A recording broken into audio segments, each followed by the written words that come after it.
بسم اللہ الرحمن الرحیم قال اللہ تبارک و تعالی فی القرآن المجید والفرقان الحمید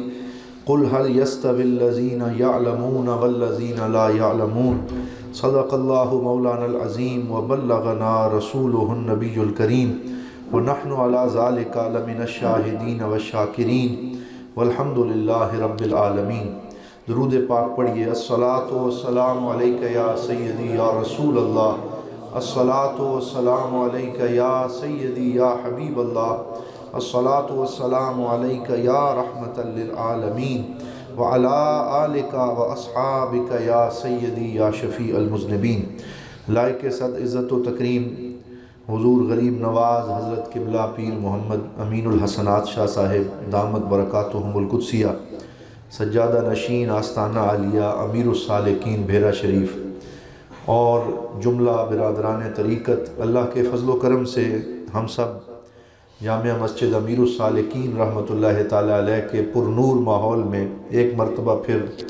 جمعۃ المبارک کے اس اجتماع میں حاضر ہیں۔ دعا ہے اللہ تعالی ہم سب کی یہ حاضری اپنی بارگاہ میں قبول و منظور فرمائے۔ آج کے جمعۃ المبارک میں قرآن کریم کی ایک آیت تلاوت کرنے کا شرف حاصل کیا ہے، جس میں اللہ رب العزت نے اہل علم کی فضیلت کو بیان فرمایا اور ارشاد فرمایا، اے میرے پاک نبی صلی اللہ علیہ وسلم آپ فرما دیجئے، قل هل يستوي الذین یعلمون والذین لا یعلمون، کہ کیا وہ لوگ جو جانتے ہیں اور وہ لوگ جو نہیں جانتے، کیا وہ آپس میں برابر ہو سکتے ہیں؟ کبھی بھی وہ برابر نہیں ہو سکتے، بلکہ اللہ رب العزت نے ان لوگوں کا رتبہ بڑھا دیا جنہیں علم عطا فرمایا۔ اور اللہ رب العزت نے اپنے نبی صلی اللہ علیہ وسلم کی شان بھی جب بیان فرمائی تو علم سے بیان فرمائی، وَعَلَّمَكَ مَا لَمْ تَكُنْ تَعْلَمْ وَكَانَ فَضْلُ اللَّهِ عَلَيْكَ عَظِيمًا۔ علم کی اس فضیلت کے حوالے سے ایک حدیث پاک میں عرض کرنا چاہتا ہوں کہ حضور نبی رحمت صلی اللہ علیہ وسلم کے صحابی حضرت سیدنا عقبہ بن عامر الجہنی رضی اللہ تعالی عنہ، جو مصر میں مدفون ہیں اور وہ جلیل القدر صحابی ہیں، آپ ارشاد فرماتے ہیں، خرج علینا رسول اللہ صلی اللہ علیہ وسلم ونحن فی الصفہ، کہ ایک دن سرکار دو عالم صلی اللہ علیہ وسلم جلوہ گر ہوئے، تشریف لائے، اس حال میں کہ ہم صفہ کے مقام پہ بیٹھے ہوئے تھے، اور یہ وہ چبوترا تھا جہاں سرکار دو عالم صلی اللہ علیہ وسلم کے وہ صحابی بیٹھا کرتے تھے جنہوں نے اپنے آپ کو سرکار کی صحبت کے لیے وقف کر دیا تھا، اور وہ اپنا گھر بار چھوڑ کے آ گئے تھے اور وہیں صبح و شام رہا کرتے تھے۔ تو وہ کہتے ہیں کہ سرکار دو عالم صلی اللہ علیہ وسلم تشریف لائے، فقال، اور سرکار نے ارشاد فرمایا، ایکم یحب ان یغدو الی بطحان او العقیق فَيَأْخُذُ نَاقَتَيْنِ كُومَاوَيْنِ زَهْرَاوَيْنِ، فرمایا اے میرے صحابہ یہ بتاؤ تم میں سے کون اس بات کو پسند کرتا ہے کہ وہ ہر روز صبح و سویرے جائے، اور مدینہ پاک کے پاس ایک وادی تھی جسے وادی بطحان کہا جاتا تھا، جہاں پہ اونٹوں کا لین دین ہوتا، اونٹوں کی مارکیٹ لگتی، کہ تم میں سے کون یہ پسند کرتا ہے کہ وہ ہر روز صبح اس وادی میں جائے اور جا کر اپنے لیے 2 اونٹ حاصل کرے جو بڑے خوبصورت ہوں، اور کوماوین کا مطلب ہے کہ جن کی جو کوہانے ہیں وہ بڑی بلند ہوں اور وہ دور سے بہت خوبصورت لگیں۔ کون تم میں سے ہر روز ایسے 2 اونٹ خریدنا چاہتا ہے کہ وہ جائے، اس کی پراپرٹی اور اس کے مال میں اضافہ ہو، اور وہ وہاں سے جانور لے کے آئے جو اس کو مزید دولت دینے کا سبب بنے؟ تو صحابہ کرام نے عرض کیا، یا رسول اللہ کلنا یا رسول اللہ، ہم میں سے ہر بندہ یہ چاہتا ہے کہ اللہ تعالیٰ اسے اپنی جناب سے مال عطا فرمائے اور اس کے رزق میں اضافہ فرمائے۔ تو حضور صلی اللہ علیہ وسلم نے فرمایا، فَلَأَن يَغْدُو أَحَدُكُمْ كُلَّ يَوْمٍ إِلَى الْمَسْجِدِ، کہ میں تمہیں یہ کہتا ہوں کہ تم میں سے اگر ہر بندہ ہر روز مسجد میں آئے، فَيَتَعَلَّمَ آیَتَيْنِ مِن کتاب اللہ، اور وہ قرآن کے اندر سے 2 آیتیں سیکھے، خیر لہ من ناقتین، تو وہ ان 2 اونٹوں کا مالک بننے سے اللہ کے نزدیک اس کے لیے بہتر ہے، کہ وہ ہر روز اپنے علم میں اضافہ کرے، وہ 2 آیات سیکھے، علم کی کوئی نئی بات سیکھے تو وہ اس کے لیے بہتر ہے۔ وَإِن ثَالِثٌ فَثَالِثٌ أَوْ رَابِعٌ خَيْرٌ لَهُ مِن رَابِعٍ، فرمایا وہ 3 آیتیں سیکھے تو وہ 3 اونٹوں سے بہتر ہیں، اگر 4 آیتیں سیکھے تو وہ اس سے بہتر ہیں۔ یہ اس طریقے سے حضور صلی اللہ علیہ وسلم نے علم کی فضیلت کو بیان فرمایا۔ اور پھر کیونکہ یہ تھوڑا آواز کم کر، اور پھر کیونکہ قرآن کریم جو ہے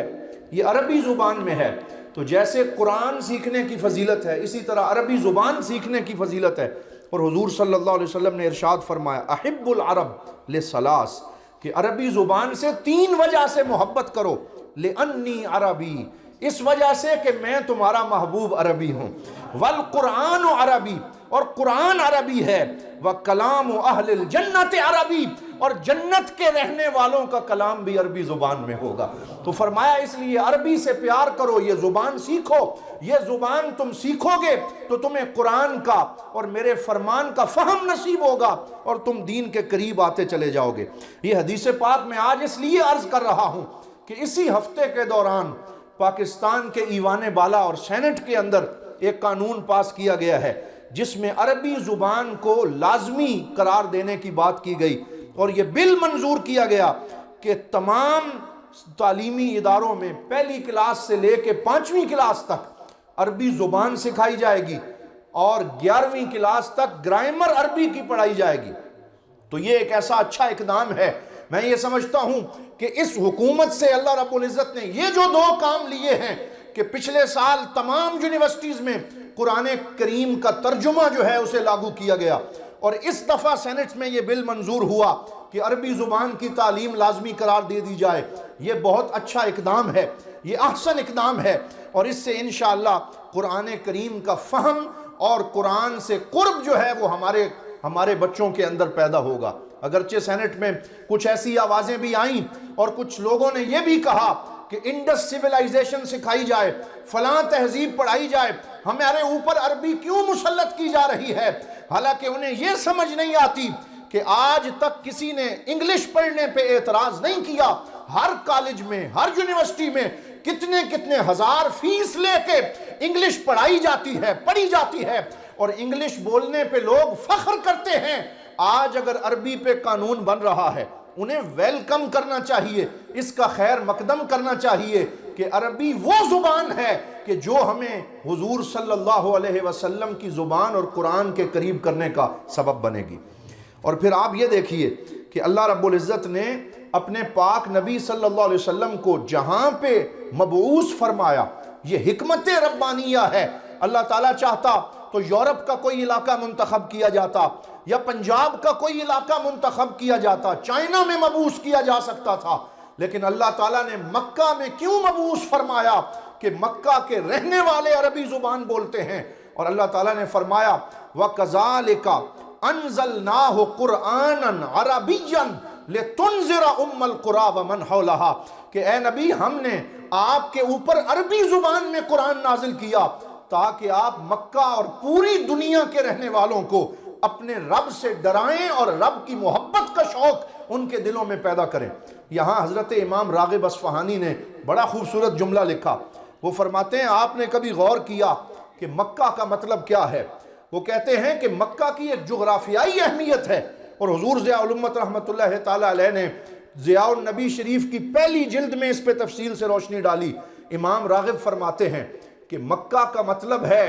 مخ العظم، کہ ہڈی کے اندر جو گودا ہوتا ہے، جس کو ہم پنجابی میں مکھ بھی کہتے ہیں، اس کو مکہ کہا جاتا ہے عربی زبان کے اندر۔ تو کیوں اسے مکہ کہا گیا؟ کیونکہ وہ گودا ہڈی کے سنٹر میں ہوتا ہے۔ اسی طرح مکہ پوری زمین کے مرکز اور سنٹر میں ہے، اور اللہ نے اپنے نبی کو وہاں بھیجا کیونکہ سرکار کسی ایک قوم کی طرف نبی بن کے نہیں آئے، پوری انسانیت کی طرف نبی بن کے آئے کہ آپ مکہ میں جلوہ گر ہوں اور یہاں سے آپ کا نور پوری کائنات کے اندر عام ہو جائے۔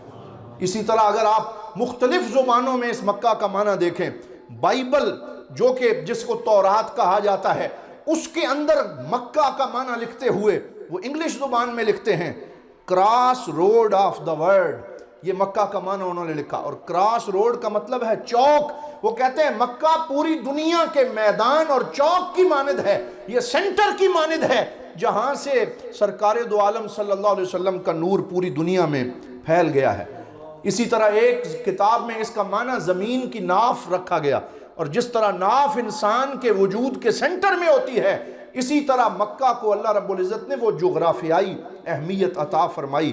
اور وہاں پر اللہ رب العزت کے پاک نبی کو بھیجا۔ اب اگر آپ دیکھیں تو دنیا کی ایک سائیڈ پہ یورپ اور امریکہ کے رہنے والے لوگ وہ رنگ کے اعتبار سے گورے اور سفید ہوتے ہیں، اور افریقہ جو مکہ کی دوسری سائیڈ پہ ہے وہاں کے رہنے والے لوگ رنگ کے اعتبار سے سیاہ رنگ کے ہوتے ہیں، لیکن درمیان کے لوگ وہ گندمی رنگ کے ہوتے ہیں۔ اور حضور صلی اللہ علیہ وسلم نے فرمایا بعثت الی کل اسود و احمر، اللہ تعالیٰ نے مجھے ہر گورے اور کالے کی طرف مبعوث کیا ہے اور نبی بنا کے بھیجا ہے۔ تو اللہ رب العزت نے مکہ المکرمہ میں اپنے نبی صلی اللہ علیہ وسلم کو بھیجا اور عربی زبان عطا فرمائی، اور اس کے سیکھنے کی بہت زیادہ اہمیت ہے۔ اور اسی وجہ سے دارالعلوم محمدیہ غوثیہ بھیرا شریف کے اندر حضور ضیاء الامت رحمۃ اللہ تعالیٰ علیہ نے ایسا نصاب تعلیم عطا فرمایا کہ جس کو پڑھنے کے بعد قرآن کو سمجھنے کی، حدیث پاک کو سمجھنے کی، حضور صلی اللہ علیہ وسلم کے پیغام کو سمجھنے کی استعداد پیدا ہوتی ہے۔ اور میں آج آپ کو یہ مبارکباد بھی پیش کرنا چاہتا ہوں، آپ نے سنا ہوگا اور میڈیا پہ پڑھا ہوگا، اللہ کے فضل و کرم سے اسی رواں ہفتے میں قومی اسمبلی سے الکرم انٹرنیشنل انسٹیٹیوٹ کا بل منظور ہو چکا ہے، اور وہ دن دور نہیں ہے کہ دارالعلوم محمدیہ غوثیہ اب دنیا کے نقشے پہ ایک عظیم یونیورسٹی بن کے چمکنے والا ہے، جہاں سے قرآن کا نور انشاءاللہ پوری دنیا میں پھیلتا رہے گا۔ اور اس موقع پہ میں اپنی جانب سے، آپ سب احباب کی جانب سے حضور غریب نواز کی خدمت میں دل کی عطا گہرائیوں سے مبارکباد عرض کرتا ہوں کہ وہ علمی سفر جس کو حضور غازی اسلام حضرت پیر محمد شاہ رحمۃ اللہ تعالیٰ علیہ نے 1925 میں شروع فرمایا، اور محمدیہ غوثیہ پرائمری سکول کے ایک چھوٹے سے ادارے سے اس کا آغاز کیا، اور اس وقت بھی بچوں کو مفت تعلیم دینے کا سلسلہ شروع کیا۔ پھر آپ کے لخت جگر، نور نظر، ضیاء الامت، مفکر اسلام، مفسر قرآن حضرت پیر محمد کرم شاہ الازہری رحمۃ اللہ تعالیٰ علیہ، آپ نے اس کی نشأت ثانیہ فرمائی، مصر سے پڑھ کے تشریف لائے، اور آپ نے دارالعلوم محمدیہ غوثیہ کا نصاب تعلیم وضع کیا، علماء کی کھیپ تیار فرمائی، اداروں کی فوج ظفر موج تیار فرمائی، اور ایسا نصاب تیار فرمایا کہ جس نے پاکستان کی دینی ضرورتوں کی کفالت کرنے کا بیڑا اٹھایا، اور الحمدللہ مسلح آباد ہیں تو حضور ضیاء الامت کے فیضان کی برکت سے منبر سے قال اللہ و قال الرسول کی صدا آ رہی ہے۔ تو اس میں حضور ضیاء الامت کا بہت بڑا کنٹریبیوشن ہے، بہت بڑا حصہ ہے۔ اور پھر یہ سفر رکا نہیں، جب جانشین حضور ضیاء الامت آپ مسند ارشاد پہ متمکن ہوئے تو آپ نے اپنے والد گرامی کے اس مشن کو آگے بڑھانے کے لیے دارالعلوم کی نشأت ثالثہ فرمائی، اور کوئی 1 سال کا سفر نہیں ہے، 2 سال کا سفر نہیں ہے، 15-20 سال کی مشقت ہے، چلہ ہے۔ آپ نے سفر فرمائے، ملاقاتیں کی، دارالعلوم کے مستقبل کے لیے دعائیں بھی کی، اور شب و روز آپ محنت فرماتے رہے۔ اب اللہ رب العزت اس محنت کا پھل عطا فرما رہا ہے، اور دنیا دیکھ رہی ہے کہ وہی دارالعلوم محمدیہ غوثیہ اب اس میں BS پروگرام شروع ہو چکے ہیں، اب وہ انسٹیٹیوٹ اور یونیورسٹی بن کے انشاءاللہ یہاں سے PhD ڈاکٹرز پیدا ہوں گے، یہاں سے MPhil کر کے لوگ پیدا ہوں گے، اور انشاءاللہ ہم آج مسجد امیر السالکین میں پورے وثوق سے اپنے رب کے کرم پہ امید رکھتے ہوئے یہ کہہ رہے ہیں کہ یہ بھیرا جس میں پہلے دارالعلوم محمدیہ غوثیہ اس کی پوری دنیا میں شہرت کا سبب بنا، اب اس بھیرے کو ترقی ملے گی تو اس یونیورسٹی کی وجہ سے، اب اس بھیرے کے اندر روزگار آئے گا، علم آئے گا، دور دور سے لوگ تعلیم حاصل کرنے آئیں گے، اور انہیں ڈگری لینے کے لیے کسی اور یونیورسٹی میں نہیں جانا پڑے گا، یہیں سے انشاءاللہ ان کو علم و حکمت کا یہ فیضان نصیب ہوگا۔ تو میں بارے دیگر حضور غریب نواز کی بارگاہ میں مبارکباد پیش کرتا ہوں، اور ہم دعا کرتے ہیں کہ جو اس کا مرحلہ باقی ہے وہ بھی خیر و خوبی سے پایہ تکمیل تک پہنچے، اور اللہ رب العزت بہت زیادہ کامیابیوں سے سرفراز فرمائے۔ وآخر دعوانا ان الحمدللہ رب العالمین۔